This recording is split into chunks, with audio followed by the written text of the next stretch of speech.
It's a fantasy sort of film based on the imagination of musicians when they're on the road. What is it about the life on the road that interests you? Well,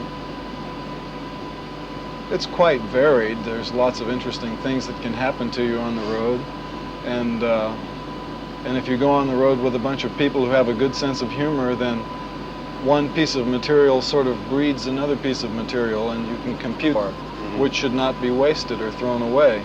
And I would prefer to have this folklore saved and shared with a larger audience, and this is what I've attempted to do with the script for 200 Motels. A lot of the material is derived from folklore of the road.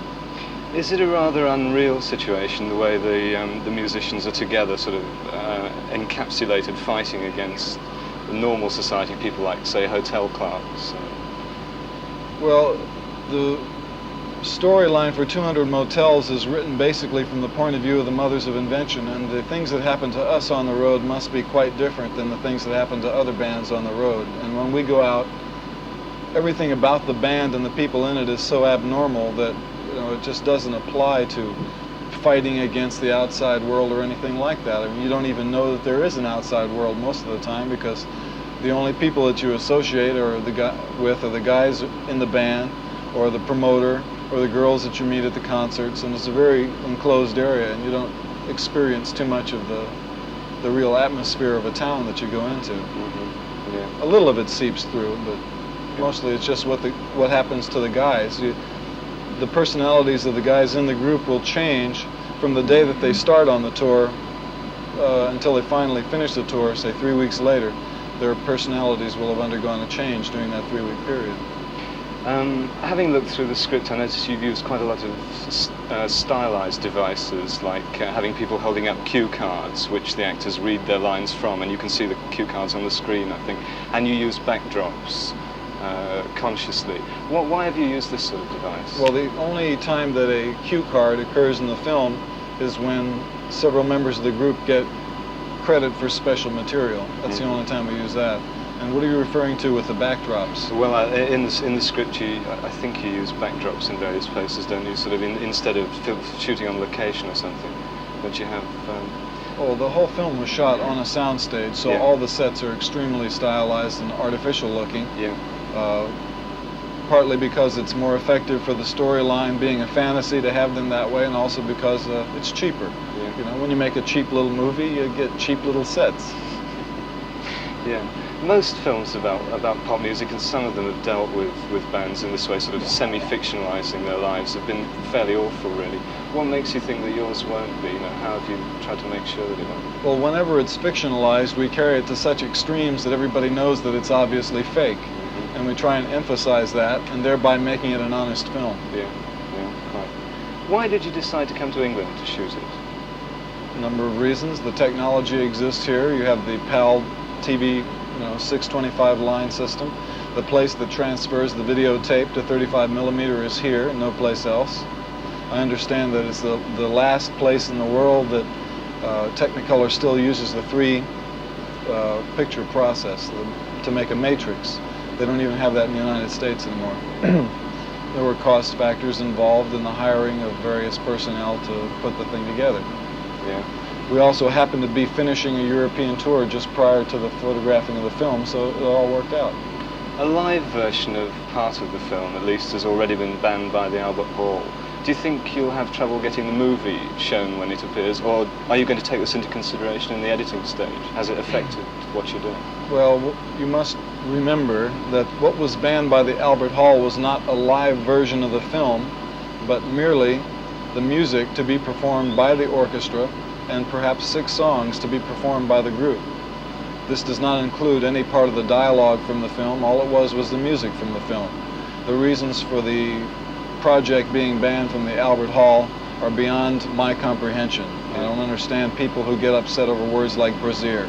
That's too far out for me. And as far as changing anything in the film in order to meet some sort of censorship needs, I'm not doing that. I'm just putting the film together the way it looks interesting to me. I try and make it play along at a nice even pace, keep the music coming in there every once in a while, make it funny.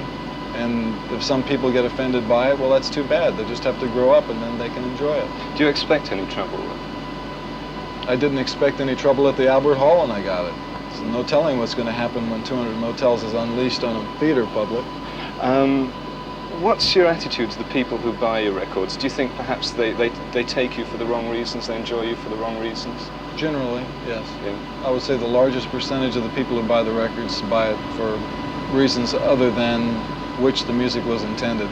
Yeah. But that's not just true of our musical group, because I'm sure that's true of most musical groups. Yeah. Because a musician makes music, if he's sincere about it, makes it because he's interested in music, and the record buying public will, in many cases, buy a record just to have some sort of background sound happening in their house while they perform other physical activities. Yeah. You know what I'm talking about?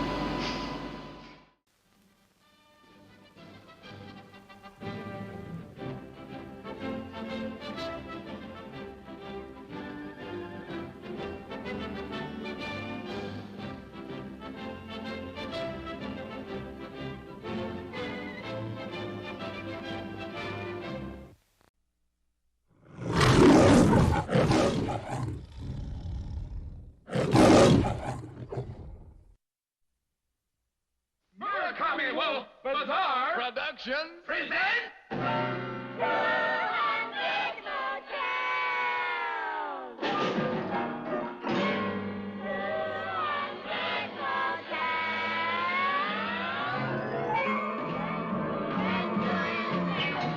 That's right, you heard right. Frank Zappa's 200 Motels with the mothers of invention, Theodore Bikel and Ringo Starr. Hi, Dave. It's really great to be back on your panel. I'm sure the people at home will be interested to know why such a large dwarf as you is all dressed up like Frank Zappa. Tell us, Larry, what's the deal? He made me do it, Dave. He's such a creep. He's making me hold this Aladdin.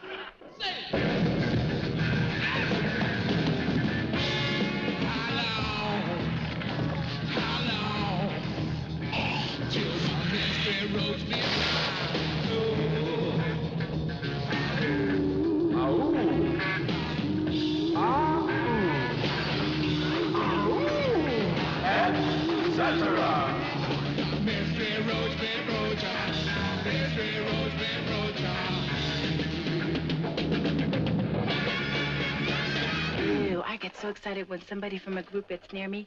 I just.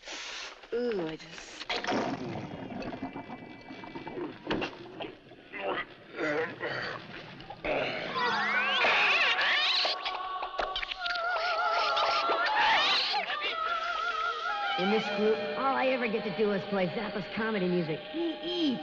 Yeah, you must remember that within the conceptual framework of this filmic event, nothing really matters.